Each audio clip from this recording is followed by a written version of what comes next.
ආයුබෝවන් සියලු දෙනාට 2025 උසස් පෙළ දුවා දරුවන්ට අපි පවත්වන අවසන් මහා සම්මන්ත්‍රණය.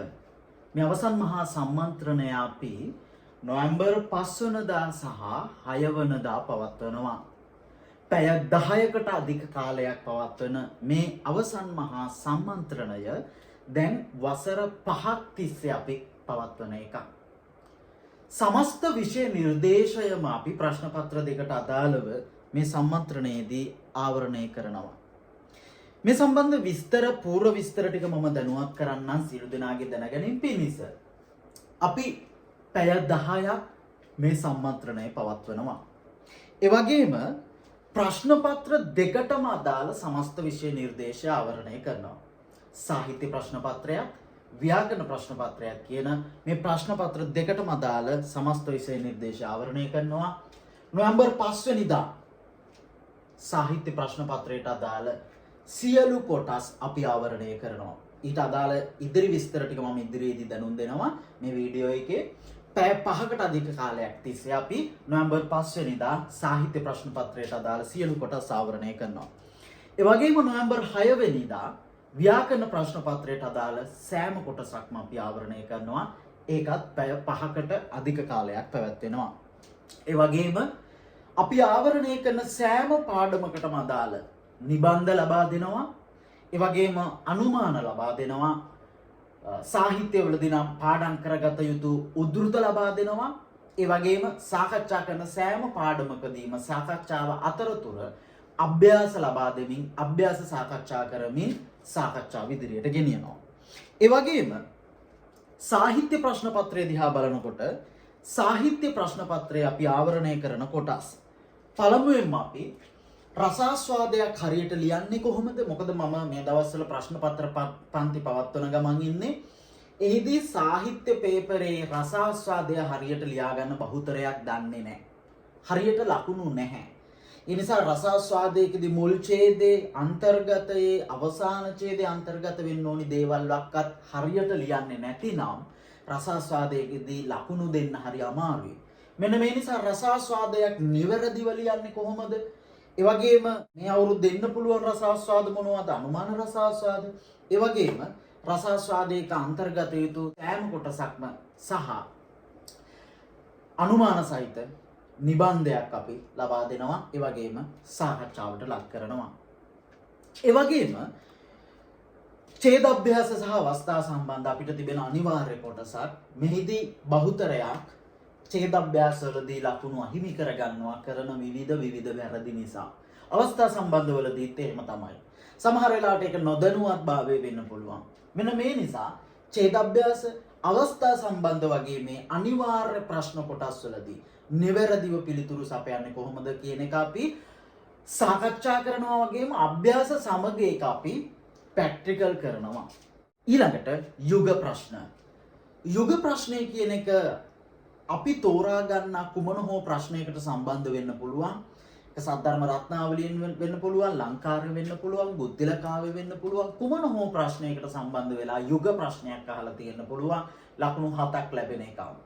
මෙන්න මේ නිසා යුග අපිට නිර්දිෂ්ට දඹදෙණි, ගම්පල, කුරුණෑගල, කෝට්ටේ කියන යුග 4ට අදාළ සියලු විස්තර අපි දැනුවත් විය යුතුයි. මෙන්න මේ නිසා යුග ප්‍රශ්නයක් හරියට ලියන විදිහත් මේ යුග 4ට අදාළ සමස්ත විස්තර ඒ වගේම ඊට අදාළ නිබන්ධයකුත් අපි ලබා දෙනවා. මේ සියල්ල සාකච්ඡාවට බඳුන් කරනවා අපි.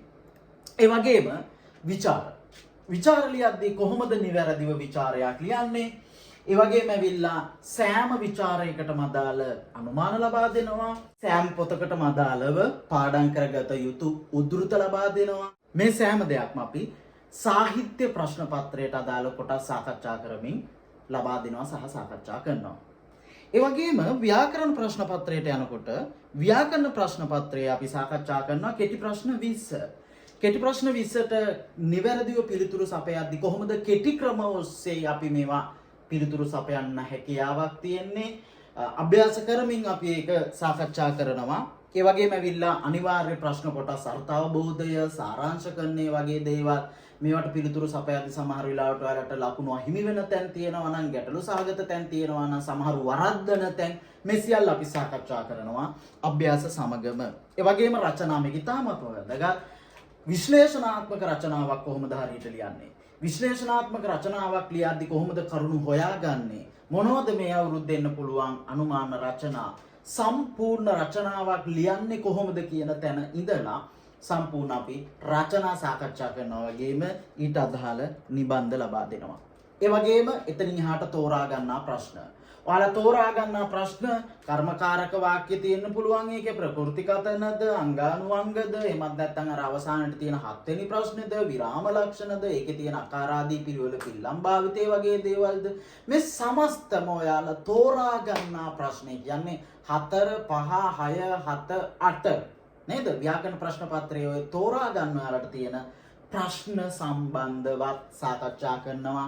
ඒවට ඔයාලට තියෙන ගැටලු සහගත තැන්, වරදින්න පුළුවන් තැන්, ඒවට නිවැරදිව පිළිතුරු සපයන්න ඕනි සියලු කරුණු කාරණා සාකච්ඡා කරනවා.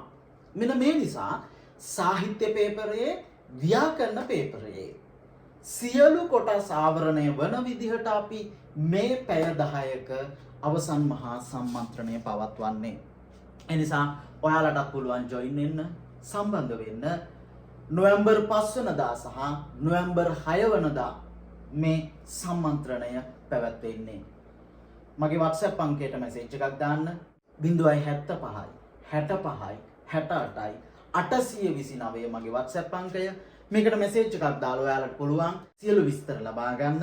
ඒ වගේම Zoom තාක්ෂණය ඔස්සේ මේක පැවැත්වෙන්නේ. ඒ වගේම සජීවීව සම්බන්ධ වෙන්න කෙනෙක්ට බැරි වුණොත් එයාලට අපි රෙකෝඩින් ලබා දෙනවා. රෙකෝඩින් නරඹන්නත් පුළුවන් Zoom රෙකෝඩින් විදිහට සම්බන්ධ වෙච්ච අයට උනත් විභාගයට පෙර ඇතිතරම් බලන්න පුළුවන් රෙකෝඩින් එක අපි ලබා දෙනවා. නොවැම්බර් 5 වෙනිදාට පෙර මට මැසේජ් එකක් දාලා සම්බන්ධ වෙන්න. හැමෝටම එමනම් ජය වේවා. ඕපොස උසස් පෙළ විභාගයේ නොවැම්බර් 2 වන සතියේ. මට දෙපැත්තම ආවරණය කරගන්න වෙලාවක් නැහැ. බය වෙන්න එපා. මට හොඳ විසඳුමක් හම්බුණා. නාලිදු සර් පැය 10ක අවසාන මහා සම්මන්ත්‍රණයක් පවත්වනවා. ඇත්තටම මං කොහොමද එකතු වෙන්නේ? තිරේ දිස්වන අංකයට WhatsApp පණිවිඩයක් යවන්න. අවසාන සම්මන්ත්‍රණයෙන් දෙපත්‍රයේම සම්පූර්ණ විෂය නිර්දේශය ආවරණය කරයි. සිංහල නම් නාලිදු සර් හොඳම විසඳුමයි.